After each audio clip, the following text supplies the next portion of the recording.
Jangan lupa subscribe, like, and share. Assalamualaikum warahmatullahi wabarakatuh. Bertemu kembali dengan Pak Muhabi dalam pelajaran ekonomi. Semoga kalian dalam keadaan sehat dan tetap semangat. Kali ini kita akan membahas sistem ekonomi. Pengertian sistem ekonomi. Apa yang dimaksud dengan sistem ekonomi? Sistem ekonomi yaitu sistem yang mengatur kondisi perekonomian suatu negara sesuai dengan kondisi negara itu sendiri. Macam-macam sistem ekonomi. Yang pertama, sistem ekonomi tradisional. Yang kedua, sistem ekonomi terpusat. Yang ketiga, sistem ekonomi liberal. Yang keempat, sistem ekonomi campuran. Dan yang kelima, sistem ekonomi Indonesia. Sistem ekonomi tradisional adalah sistem ekonomi yang merupakan satu sistem perekonomian yang berlandaskan pada kebiasaan, tradisi, dan adat istiadat masyarakat yang dilakukan secara turun-menurun, masih mengikuti nenek moyang mereka.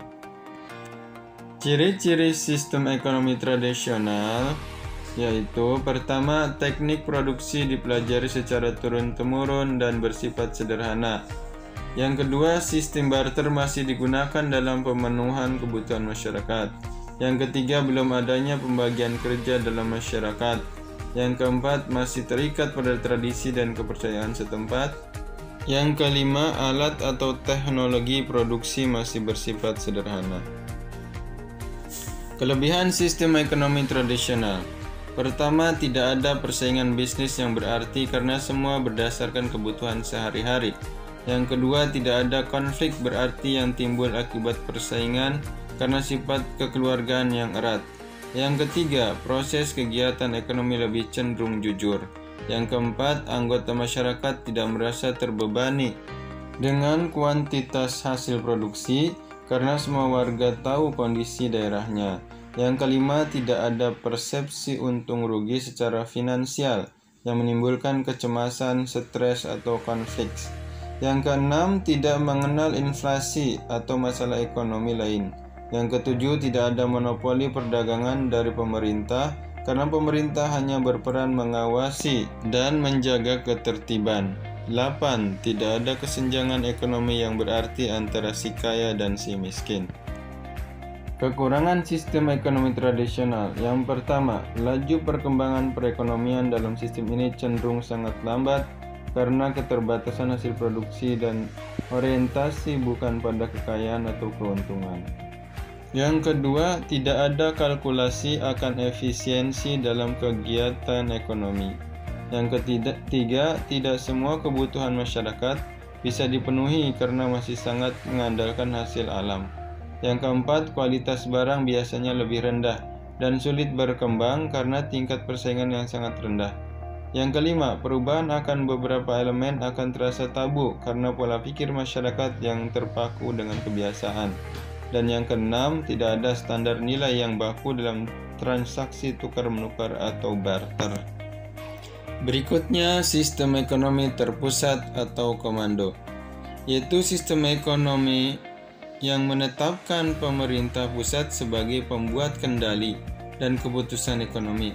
Beberapa negara yang menganut sistem ekonomi komando ini seperti Korea Utara, Cina, Kuba, dan Vietnam. Ciri-ciri sistem ekonomi terpusat atau komando.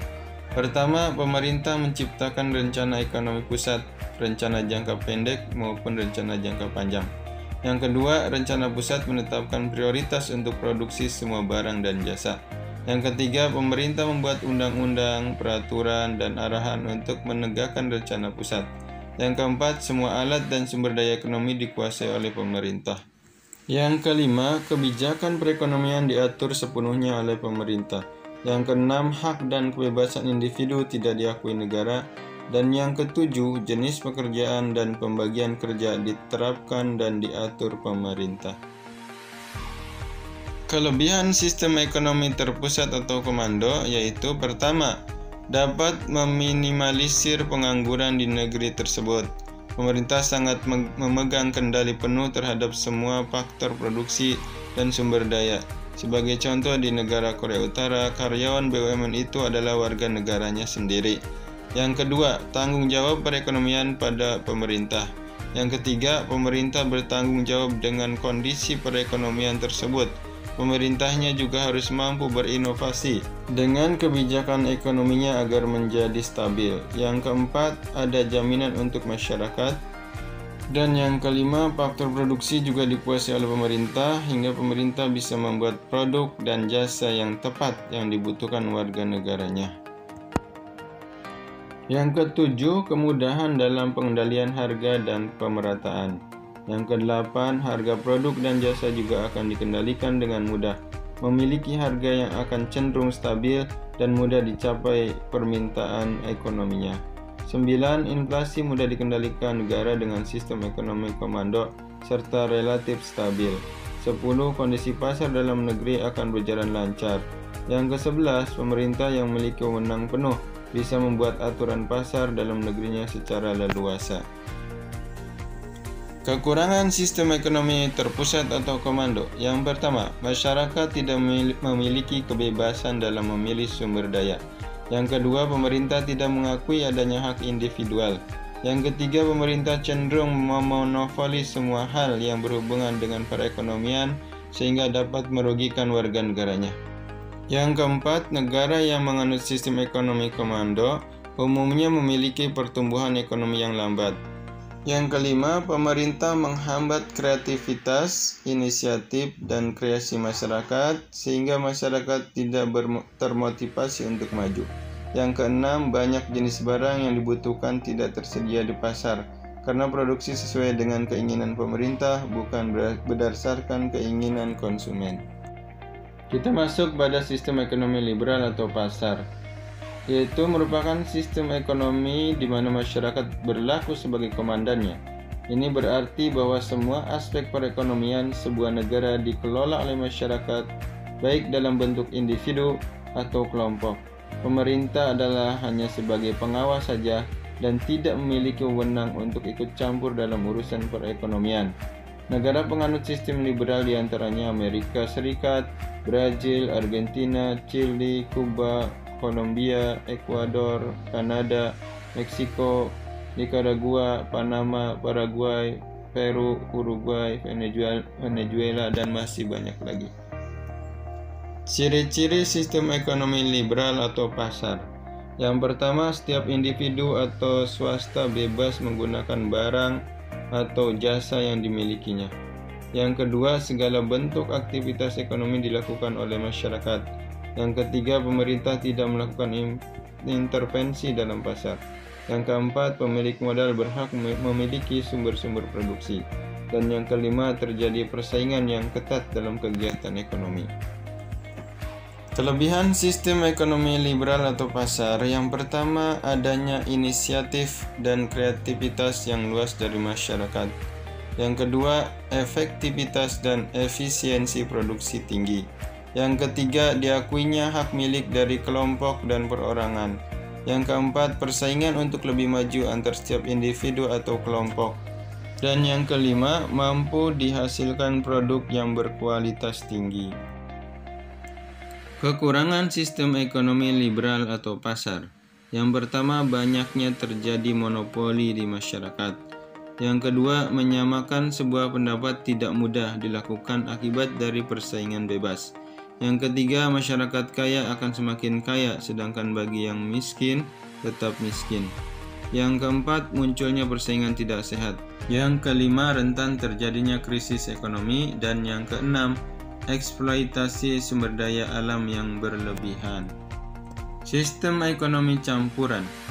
Sistem ekonomi campuran adalah sebuah sistem ekonomi yang saling bekerja sama pada pihak pemerintah dan swasta untuk menjalankan laju perekonomian di dalam suatu negara. Kenapa disebut sistem ekonomi campuran? Karena sistem tersebut merupakan kombinasi atau campuran antara sistem ekonomi liberal, kapitalisme, dan sistem ekonomi komando atau terpusat. Ciri-ciri sistem ekonomi campuran. Pertama, merupakan gabungan dari dua sistem ekonomi, yaitu sistem ekonomi pasar bebas dan komando. Yang kedua, barang, modal, dan sumber daya yang vital bagi kebutuhan masyarakat dikuasai pemerintah. Yang ketiga, peran pemerintah dan swasta berimbang. Yang keempat, pemerintah dapat mengintervensi dengan membuat peraturan, kebijakan fiskal, kebijakan moneter, serta membantu dan mengawasi kegiatan swasta. Berikutnya, kelebihan sistem ekonomi campuran. Yang pertama, pemerintah mengakui terhadap hak individu atau perorangan. Yang kedua, proses penetapan harga barang dan jasa pada pasar bisa terkendali lebih mudah. Yang ketiga, pemerintah mengutamakan kepentingan dan kemakmuran masyarakat. Yang keempat, pihak swasta tidak bisa mengeksploitasi sumber daya dengan semaunya. Yang kelima, kondisi perekonomian pada negara yang menganut sistem ekonomi ini akan menjadi stabil. Yang keenam, pemerintah mengizinkan masyarakat dalam melakukan kegiatan ekonomi dengan berkreasi. Yang ketujuh, perkembangan perekonomian berjalan dengan lebih baik karena adanya persaingan bebas. Kekurangan sistem ekonomi campuran. Pertama, pemerintah mempunyai tanggung jawab yang lebih besar dibandingkan pada pihak swasta. Yang kedua, walaupun pemerintah berperan aktif pada perekonomian, tetapi masalah ekonomi akan tetap terjadi, contohnya inflasi, pengangguran, dan sebagainya. Yang ketiga, pemerataan pendapatan sulit sekali dalam sistem perekonomian ini. Yang keempat, pertumbuhan ekonomi sedikit lambat dibandingkan pada sistem perekonomian liberal. Yang kelima, pihak swasta tidak bisa memaksimalkan keuntungannya karena adanya suatu intervensi oleh pemerintah. Dan yang keenam, pembatasan pada sumber produksi yang dimiliki antara pemerintah dan swasta sulit ditentukan. Kita masuk pada sistem ekonomi Indonesia. Sistem ekonomi yang diterapkan di Indonesia adalah sistem ekonomi campuran yang tidak terlepas dari nilai-nilai Pancasila yang biasa disebut sebagai sistem ekonomi Pancasila, yang memiliki landasan ideal yakni Undang-Undang Dasar 1945 Pasal 33 ayat 1, 2, dan 3. Sistem ekonomi Pancasila merupakan pedoman untuk mengatur sistem ekonomi yang berlandaskan asas kekeluargaan. Sistem ekonomi yang diterapkan di Indonesia adalah sistem ekonomi campuran, baik liberal yang menggerakkan mekanisme pasar, sosialis yang terdapat campur tangan pemerintah dalam mengatur perekonomian, maupun sistem ekonomi Islam yang berlandaskan pada Al-Quran dan As-Sunnah. Ciri-ciri sistem perekonomian Indonesia.